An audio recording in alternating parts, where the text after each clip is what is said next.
The Pro Tools Matrix features an integrated studio monitor section which, in the previous video, we started creating a basic profile including source inputs, speakers, fold down, and meters for our control room. Now let's add to it by creating additional monitors that we can allocate for cue mixes. Before we begin, let's briefly examine the file structure of the monitor profile.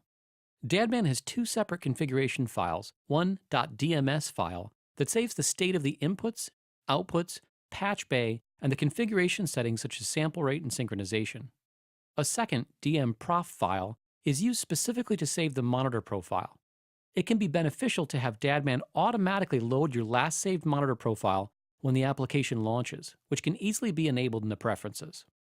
Let's take a look at a basic stereo music session, which will allow us to create cue mixes that we can further manage downstream of Pro Tools with the Matrix. I've opened a session which started from my mix template containing cue sends on all of the individual tracks which feed each of the three stereo cue mixes. You can see I have output sends A, B, and C assigned to tracks starting on send F, the second bank in the mix window for organizational purposes. And since the sends are pre-fader, I don't have to worry about accidentally interrupting the audio flow if I choose to destructively solo a channel. I can easily determine the blend of the elements individually for each of the three cues.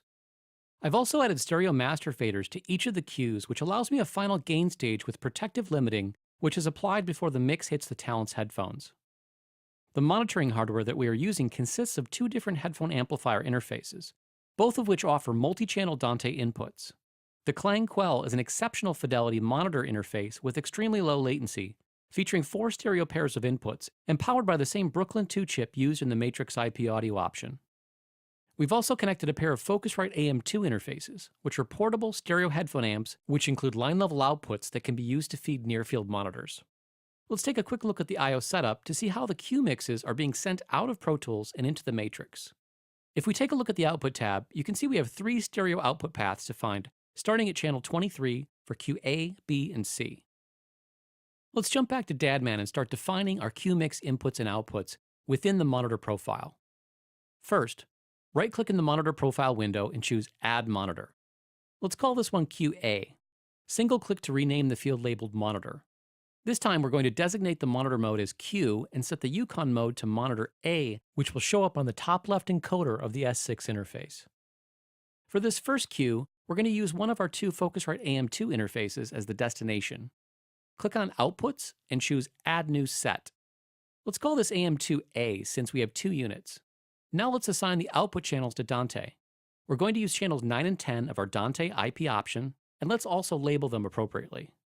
Next, let's connect the custom submix paths we created in Pro Tools as source inputs to feed into this cue. If you remember, our cues are using outputs 23 through 28 from Pro Tools, which feeds the input of the Matrix via Digilink. Let's create 3 new sources that correspond to Pro Tools cue A, B, and C. While we're here, let's add in the sources that we defined previously for the control room. So if we need to send the main Pro Tools mix or perhaps iTunes or any other Mac sources to the talent, we can. Click on Sources and choose Add Existing Source. First Pro Tools HDX, then Mac. If I wanted to, I could even create a distinct fold down for this monitor. We haven't yet discussed TalkBack, that is communicating with the talent that you're sending a mix to. The first thing we need to do is define the TalkBack input to the Matrix. At the top of the monitor profile window, click on TalkBack, then click Add Channel to define the source input. This could be a microphone AD card, a line-level input using an external preamp, or even a Dante-based microphone. I'm going to choose AD Channel 1 since I do have the AD cards with mic preamps installed in my Matrix. Now for our cue A, right-click on Outputs, then set TalkBack mode to define the behavior of TalkBack injection into the cue feed. You can attenuate, cut, or simply dim without injecting TalkBack when the switch is pressed. Let's add 3 more cue monitors in the same manner. First, routing to the second Focusrite AM2 interface via Dante on channels 11 and 12. Finally, we'll add in the last 2 cues, which will be assigned to our Clang Quell interface. We now need to look at Dante Controller and make all the necessary network patches to connect the output of the Matrix to the input of the Dante-based headphone amplifiers. First QA, using the Focusrite AM2A. Matrix is the transmitter on channels 9 and 10, which will be sent to the first AM2, which as you can see will be stationed in the studio's control room. Channels 11 and 12 go to the second AM2, which is in the studio.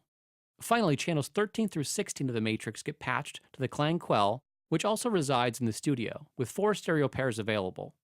You can see I've already taken advantage of the ability to explicitly label all of the channels for our Dante devices in the device view of Dante Controller.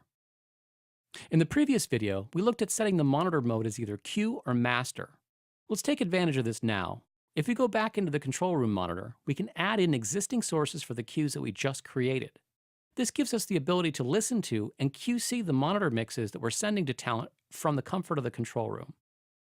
The Pro Tools Matrix includes a powerful studio monitor section, which allows the creation of customized cues built from any of the analog or digital inputs feeding into the interface, offering unparalleled routing flexibility. In the upcoming videos, we'll take a look at using Yukon control surfaces to get our hands on the monitor profile, both with S6 and on Pro Tools Control.